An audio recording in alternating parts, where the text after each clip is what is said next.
Fala pessoal, beleza? Sejam muito bem-vindos mais uma vez aqui ao nosso canal Mundo Fly React. Estamos trazendo aqui o pós-jogo do tricampeonato da Libertadores da América pelo Flamengo.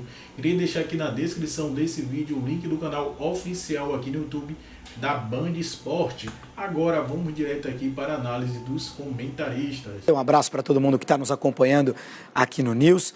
Um título justo do Flamengo em uma final. As finais, muitas finais são ruins, né, Renato? Assim, são jogos muito duros, em que os times sentem o peso da importância daquele momento. Hoje foi uma delas. Assim, no primeiro tempo, o Flamengo não conseguia fazer quase nada, não conseguia acelerar o jogo, né? O Flamengo não conseguia criar jogadas para machucar o Atlético Paranaense. O Atlético Paranaense se defendia, essa era a estratégia do Filipão. O Flamengo chegou a bater 70% de posse de bola em algum momento do jogo. Então, o Atlético só queria se defender e encontrar uma jogada de contra-ataque. Esse plano do Atlético vai por água abaixo quando o Pedro Henrique é expulso ainda no primeiro tempo. Fez duas faltas infantis, as duas para cartão amarelo.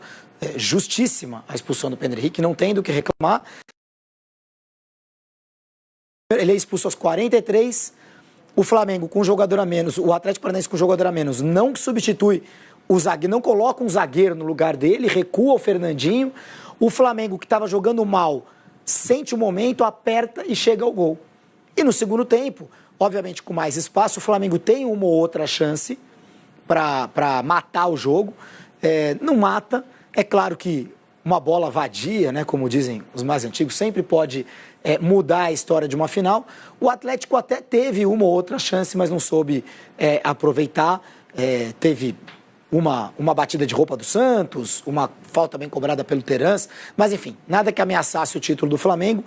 Título justo, o terceiro da história do Flamengo. O Flamengo alcança o São Paulo, o Santos, o Grêmio e o Palmeiras. Nas últimas 4 Libertadores, 2 títulos do Flamengo, 2 títulos do Palmeiras. Está muito claro quais são hoje os 2 grandes times do Brasil e do continente. E muito provavelmente devem continuar ano que vem, né, sendo as duas equipes mais competitivas. Né? Exato. Sendo as duas equipes mais competitivas para ganhar qualquer competição em que disputarem. Agora, Júlio, falando mais do jogo, vamos falar primeiro do primeiro tempo, depois a gente pula para o segundo. O Atlético Paranaense começou bem, controlando o Flamengo, não deixou o Flamengo jogar, não deu espaço para o Flamengo, perdeu o gol.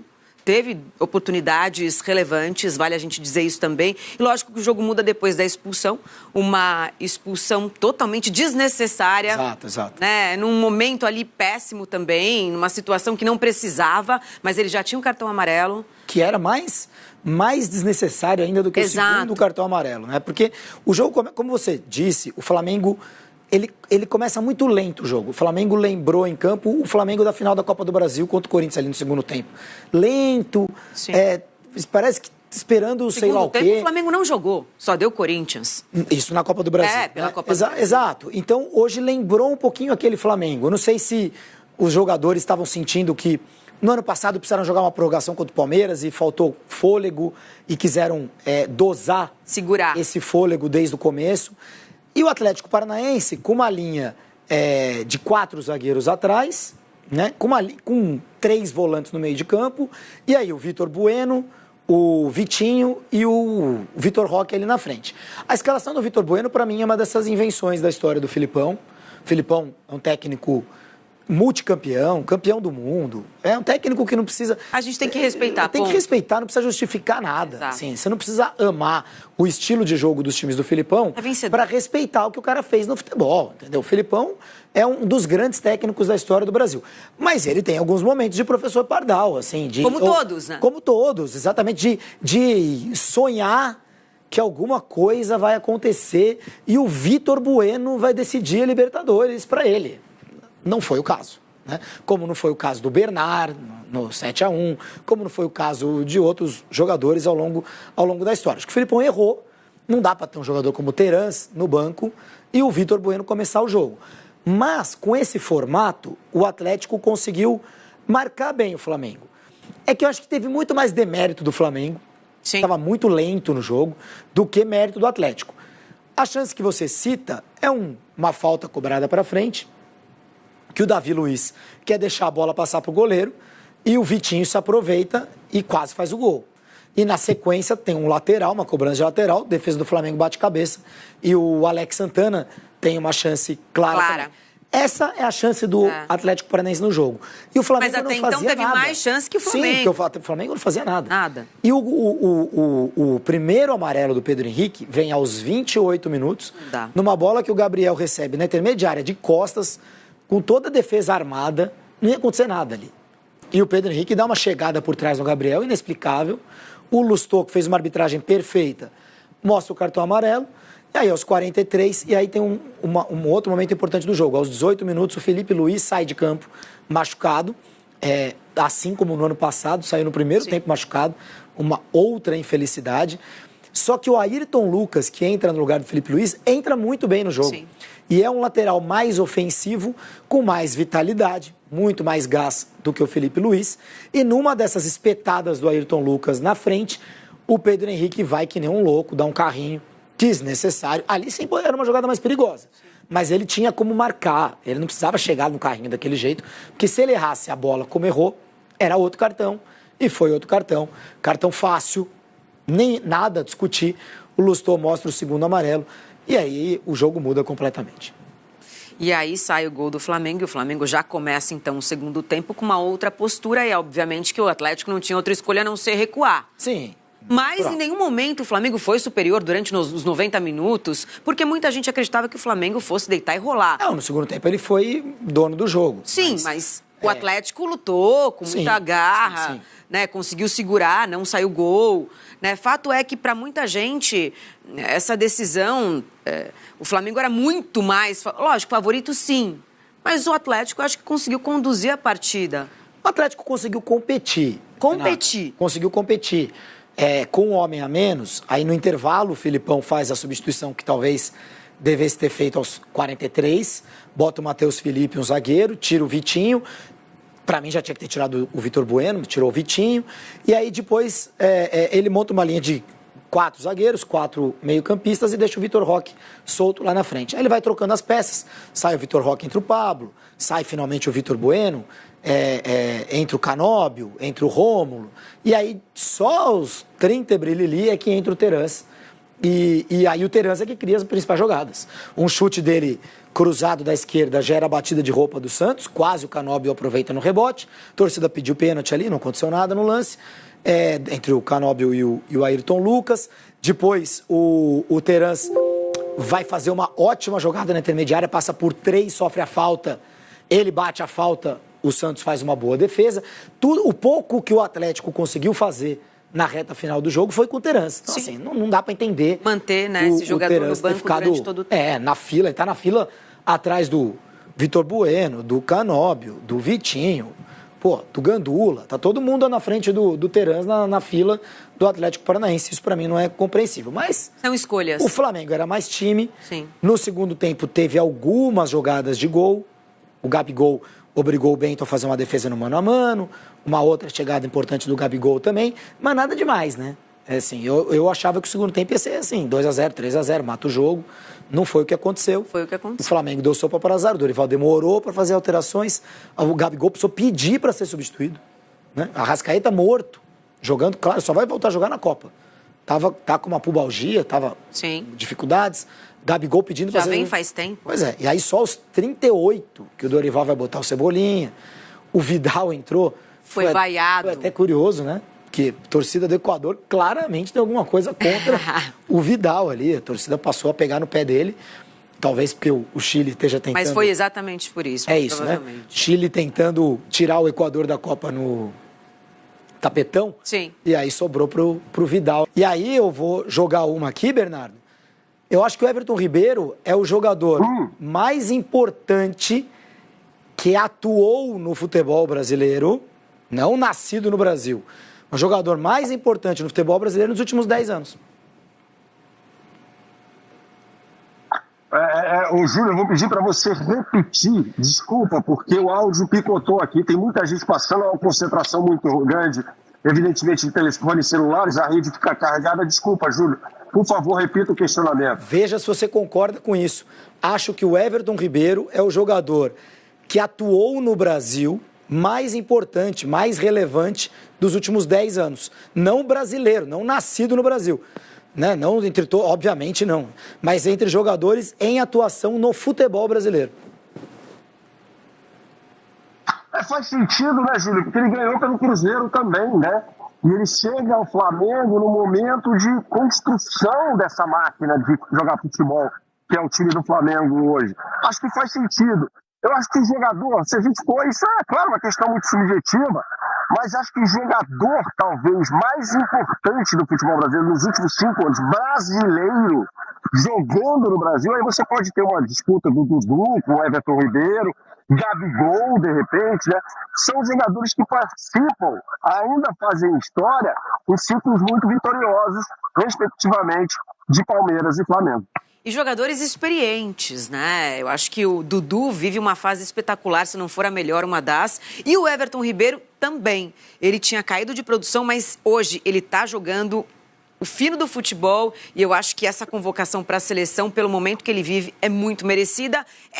A gente sabia que ele poderia ir, mas ele andou, né, durante um período não tão bem. Sim. Mas é aquele cara que o Tite já vinha chamando. E gosta. Há muito, exatamente. E por isso que eu fiz o meu recorte em 10 anos. Porque se forem 5 anos, aí eu já não coloco o Everton Ribeiro, Exato. Aí já acho o Gabriel mais importante, já acho o Dudu mais importante, já acho outros jogadores. Mas fiz o recorte em 10 anos porque pega ainda uma fase de Cruzeiro, e se a gente voltar um pouquinho até no Curitiba. Jogou muito jogando final de Copa do Brasil também, com a camisa do Coxa. Mas é isso, parabéns, hein, Bernardo, pela cobertura e momentos gloriosos aí para quem gosta do Clube de Regatas Flamengo. Tá aí o prato do Everton Ribeiro, capitão. E que cruzamento para o Gabigol o Everton Ribeiro. Mas, o Bubu, você estava falando do Gabigol, a gente estava falando desse... Inclusive, os meninos falaram com o Gabigol sobre isso, sobre um Gabigol que conseguiu se reinventar. E você sente que ele sente não fazer a quantidade de gols que ele fazia antes, de ter o Pedro ao lado dele. Ele sente isso, mas aí depois ele fala, vamos colocar todos esses gols aí para os dois, para Gabigol e Pedro. E depois ele fala sobre se reinventar. Bu. A mudança de posicionamento, né? Depois da saída do Bruno Henrique, o Flamengo faz essa campanha absurda na Libertadores sem o Bruno Henrique, né? Você vê o elenco, vem o Pedro ali e tem um encaixe que perfeito. Bom, como eu gosto de história, gosto de comparar jogador, gosto de fazer todas essas coisas que jornalista gosta de fazer, vamos lá. A história do Flamengo é mais que centenária. O Flamengo, antes do Zico, teve monstros. Alguns dos maiores jogadores da história, gênios. Vou citar 2 aqui. Leônidas da Silva, o homem borracha, né, o cara que aqui no Brasil consagrou a bicicleta. E Zizinho, mestre Zizinho. Teve Dida, que foi ídolo do Zico e tal. Só que toda essa turma... 1 minuto. Foi. 1 minuto? Porque Vidal está lá em Guayaquil, ao lado do Zinho. Zinho que chamou ele. E do Pedro Henrique Torre. Inclusive, o Zinho já estava, olha, o Vidal está chegando aqui. Então tá. Agora, Rodrigo Bueno, você consegue concluir o seu pensamento. Ou pelo menos assim, eu imagino e espero. Não, minha tese, resumindo, o Gabigol é o segundo maior ídolo da história do Flamengo. Eu falei dos caras do passado, Leônidas, que saiu não tão bem do Flamengo, depois de muito sucesso. O pessoal já achava que ele estava meio velho e ele veio para São Paulo. O Zizinho, que é um monstro de jogador, um dos maiores jogadores da história do futebol brasileiro, também saiu um pouco com rusgas e falando um pouco mal do Flamengo. Então a imagem já não ficava tão boa. O Nunes tem o apelido de o artilheiro das decisões. O Nunes, tecnicamente, não era um grande centroavante, mas ele fazia muito gol e gol decisivo. Então tem gente que fala, ainda coloca o Nunes à frente do Gabigol. Mas se o Gabigol... não é artilheiro da decisão, mas eu não sei o que é, né? Toda a final e 3 finais ele fazendo gol. Então, acho que ele tecnicamente, ele tem mais bola, mais recursos do que o Nunes. E em termos de gol de indecisão também, olha, agora não dá para falar nada. Então, para mim, ele é o segundo. E eu vou dar um exemplo recente. Para mim, o Flamengo é campeão da Copa do Brasil em cima do Corinthians quando o Gabigol faz o gol de pênalti, que é uma das especialidades dele, e ele percebe que tá meio tenso o ambiente no Maracanã, a torcida meio, né, preocupada, e ele vai lá, ele na volta pro meio campo, ele volta e faz ali aquele movimento, ele levanta o Maracanã. O poder que ele tem de idolatria, de mexer com o coração... Fez isso também no confronto contra o Atlético Mineiro, né? Que o Flamengo perde lá, e uma declaração que ele dá, ele movimenta todo um cenário de arquibancada. A capacidade que ele tem de mobilizar a torcida do Flamengo, não só por causa do gesto, a idolatria que ele tem sobre as crianças, né? Mesmo de outros times. Pra bater o pênalti. O pênalti, para ele ali, não é problema. Mas ele não só fez o pênalti e manteve o Flamengo vivo, mas ele acendeu. Ele mudou a forma de bater o pênalti, que ele bateu forte. Geralmente ele desloca o goleiro. Mas raramente ele perde, né? Ele é muito bom batedor. E aí vou dar uma estatística geral agora. O primeiro é o seguinte, o maior artilheiro da história da Libertadores é um equatoriano, lenda do Peñarol, chama Spencer. Ele tem 54 gols. Eu acho que se o Gabigol ficar mais uns 3 aninhos no Flamengo, não sair, não voltar para a Europa, não for para a China, para os Estados Unidos, ele já é o brasileiro com mais gols na Libertadores, ele pode sim ter essa meta de virar o maior artilheiro geral da Libertadores. Só 3 jogadores na história da Libertadores fizeram gol em 3 finais. O Gabigol, Pedro Rocha, ídolo do São Paulo. Meu técnico no Sporting de Portugal. Meu técnico na Ponte. Pedro Rocha fez a história do Peñarol, né? E o Spencer, que fez gols em 4 finais. Então, olha o nível. O Gabigol não está só na história da Libertadores para o Brasil. Ele está já com um número de gols e títulos na grande história dourada da Libertadores desde 1960. São 4 gols em 3 finais desde 2019, o que comemora de título esse Gabigol. Então a gente volta para Guayaquil, mas a gente volta para a cabine para conversar com Pedro Ivo Almeida, com o Paulo Andrade e com o Eugênio Leal de novo, para a gente falar um pouquinho do Gabigol. A gente viu a entrevista, ele falando sobre reinventar, mas é um Gabigol que já jogou uma temporada muito diferente quando ele começou a jogar ao lado do Pedro. E deu muito certo, hein, Paulo? Pois é. E ele, assim, é bem ao estilo Gabigol. Você comentava aqui fora do ar, né, Pedro? Elogiava a entrevista do Gabigol, até a maturidade. E quando o Zinho está dizendo, para mim você está melhor, ele diz, eu concordo. E aí fica essa impressão, né?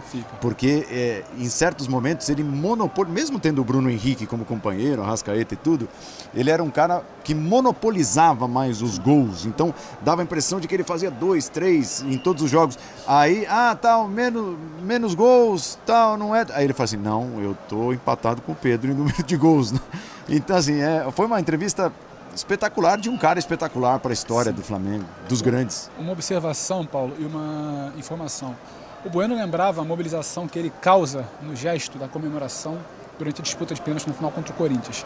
Aqui, ele faz o gol, corre para uma câmera, faz o seu gesto, abraça os companheiros, o juiz pede para ele acelerar a comemoração para voltar ao jogo, e na volta para o seu gramado, ele vai lá, em frente à torcida do Flamengo, e incendeia de novo, ele comemora de novo, faz toda a comemoração que ele tinha feito no campo aqui da baliza do gol, ele faz novamente na frente da torcida. Ele traz uma torcida que parecia estar tensa em algum momento do primeiro tempo, ele repete então essa mobilização. E é uma informação, é uma mobilização que também se repete internamente no ambiente do Flamengo. Quando o Flamengo carimba a vaga para a decisão da Libertadores, carimba a vaga para a decisão da Copa do Brasil, e tem a ciência que outubro é um mês decisivo, de finais dia 12, dia 19, dia 29, como estamos aqui hoje, ele mobiliza pessoas do staff, ele mobiliza pessoas que trabalham com ele chama pessoas mais próximas, ele não é de ter muitas pessoas próximas, mas aqueles mais próximos fala, você topa entrar numa promessa comigo? Você topa entrar numa promessa comigo? Ele mobiliza ali algumas pessoas mais próximas, faz uma promessa, se compromete a cortar um dos prazeres ali que ele poderia ter da vida, assim podemos falar, e uma série de pessoas ali compra esse barulho, compra essa ideia, se junta numa promessa, como é que a gente pode chamar, então num compromisso até o dia 29, assim ele fez. Então é um Gabigol que mobiliza a torcida, mobiliza elenco, mobiliza staff, e me chama muita atenção, eu comentava assim com você aqui, queria até falar, a entrevista do Gabriel, que ele mesmo admite, ele é de poucas e boas entrevistas, ele fala algo que me chama muita atenção, um jogador nosso que está na Copa, e ele cita o Pedro. O Gabriel estava na briga pela Copa, a gente não pode esquecer. A gente inicia o ano citando que o Gabriel volta antes a treinar, porque ele mira um jogo da seleção no final de janeiro. E ele termina um ano, mais uma vez decisivo, gol de novo, bicampeão de Libertadores pelo Flamengo, Gabriel, e apontando para o seu companheiro e falando, ele está na Copa.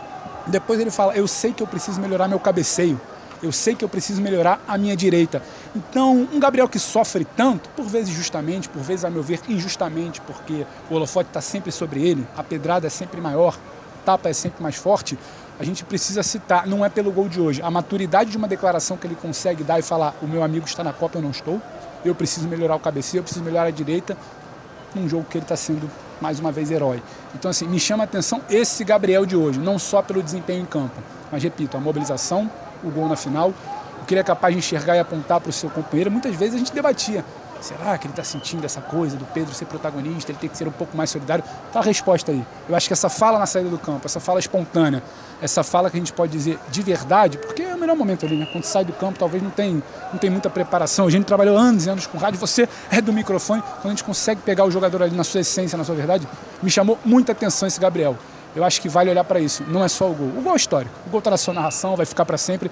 Agora, a fala do Gabriel, ela precisa ser levada em conta quando a gente insiste naquele debate, o Gabriel é problemático, o Gabriel não sei o quê. A gente sabe tudo que o Gabriel é, mas a gente também pode apontar o dedo para quando ele for bem. Eu acho que ele foi bem hoje. Diga, Eugênio. Acho que o Gabriel já extrapolou os limites do Flamengo, do Brasil. Hoje, chegando aqui ao estádio, a gente estava na van e passando já bem perto, tinha um bar e na frente desse bar... Você parou no bar? Não, a gente estava comigo dentro da van. Não, fiquei preocupado. Mas eu estava do lado de lá da janela e eu pude ver isso. Havia 2 bonecos do Gabigol fazendo o símbolo dele. 2 bonecos grandes, tamanho natural, para as pessoas tirarem fotos. Isso aqui em Guayaquil. E aí, por falar em Guayaquil, existe aqui o antigamente, que era o principal estádio antigamente da cidade, estádio modelo, estádio Alberto Spencer, o nome citado agora há pouco pelo Rodrigo Bueno. No centro da cidade também tem uma estátua do Alberto Spencer, que é o maior artilheiro da história da Libertadores, com 54 gols. Ele disputou Libertadores de 60 até 72. Foram 12 anos para que ele chegasse a esses 54 gols. Ele tem a mesma média de gols do Gabigol em Libertadores, 0,6. Eu não sei, é um recorde que está aí que parece imbatível. Sim. Eu não sei quantos anos mais o Gabigol vai jogar Libertadores. Ele já disse que ano que vem quer estar na final de novo. Será que dá para prever ele, que ainda é relativamente jovem, tendo uma sequência de Libertadores, ele pode tentar almejar quebrar esse recorde de gols que parece tão intangível? Não sei. Média de gols ele tem, paixão pela competição ele já mostrou que tem também. É isso, Marcelo. Então aqui da cabine a gente vai se despedindo nesse momento, mas estamos aqui espalhados pelo estádio, pela cidade, com o Zinho, Pedro Henrique, a Duda Gonçalves, que está lá na zona mista, esperando a passagem dos jogadores depois da comemoração nos vestiários, a Lili Nascimento, que está acompanhando a movimentação, a festa dos torcedores que vão deixando aqui o estádio. Enfim, tem bastante coisa ainda pela frente, mas da cabine a gente se despede agora. Tá legal, Marcelo? Combinado, então. Um beijo para você, Paulo. Parabéns pela cobertura. Foi realmente incrível tudo que vocês fizeram durante todos esses dias aí em Guayaquil. Parabéns. Beijo pro Paulo, pro Eugênio, pro Pedro Henrique Torre, pro Pedro Ivo Almeida, pro Zinho. Mas a gente vai continuar voltando para Guayaquil, tá? A gente continua voltando para conversar com a nossa equipe que chega por lá. Um beijo a todos. Seguimos o nosso Sport Center. Eu disse que a gente ia falar muito sobre a expulsão do Pedro Henrique. O Pedro Henrique, que sim, foi aquele detalhe que fez muita diferença nessa grande final, nesse grande jogo. E é por isso que Carlos Eugênio Simon chega aqui no nosso Sport Center. Tudo bem, Simon? Tudo bem, Marcela. Boa noite para você, Fábio Luciano, Silas, Rodrigo. Baita final, grande jogo e grande atuação do Patrício Lustô, que deve ter encerrado a carreira por cima. Ele que tem 47 anos de idade, apitou a sua segunda final de Copa Libertadores da América. A última? Deu para ele, então? Deu. Eu acho que se fosse ele, eu encerraria a carreira. Eu conversei com ele durante a semana, conversei com o pai dele também, Juan Carlos Lustô, que apitou muito quando o Silas jogava lá na Argentina. Apitou o jogo do Maracanã, do Rojão. Do Rojão, 3 de setembro de 89. 1-0 gol do Careca. Isso. É o árbitro renomado na Argentina, apitou a Copa do Mundo 90. E o filho, hoje, eu acho que encerrou a carreira com honra, porque a atuação foi muito boa. Gerações de arbitragem. Vamos lá, então. A gente começa a rodar, então, os 2 cartões amarelos. Vamos lá, Silas. Simon. Não, mas a comparação me serve. Tá? A gente está com um problema aí, tá, Simon? Tá então a gente vai. A gente mostra ao vivo. Então tá. Aí é o Patrício Lustô. A primeira falta do jogo foi aos 8 minutos, tá? Depois, aos 14 minutos, ele advertiu o Vitor Hugo por 2 faltas no Arrascaeta. Aí ele disse: não vou aceitar mais nada. Vamos se acalmar. Aos 27 minutos, o Pedro Henrique dá uma entrada por trás. Ele chuta a panturrilha do Gabigol. É uma jogada temerária, portanto, uma jogada de cartão amarelo. Eu até falei na transmissão, um cartão amarelo clássico. Essa jogada aí é de cartão amarelo. Portanto, acertou o árbitro, que estava bem posicionado em cima da jogada. Foi o primeiro cartão amarelo do jogo. Né? Eu acho que não tem discussão, porque dá para ver. Ele vai, a bola já não está mais na disputa. Ele vai chutando a panturrilha do adversário. Cartão amarelo indiscutível. Tá? E depois, aí, aos 43 minutos, né, uma bola enfiada no flanco esquerdo, o Ayrton Lucas, que tinha entrado, né, o Felipe Luiz acabou se lesionando, entrou o Ayrton Lucas, ele vai nesse contragolpe e dá o tapa na bola, ele chega antes na bola, e o Pedro Henrique, pode acompanhar na corrida, ele chega a olhar para o jogador, ele vê que está fora da área, mas o carrinho, e o Fábio Luciano sabe disso melhor do que ninguém, ali é uma região perigosa, porque quando o jogador toca na bola, se fosse dentro da área seria pênalti. Foi 2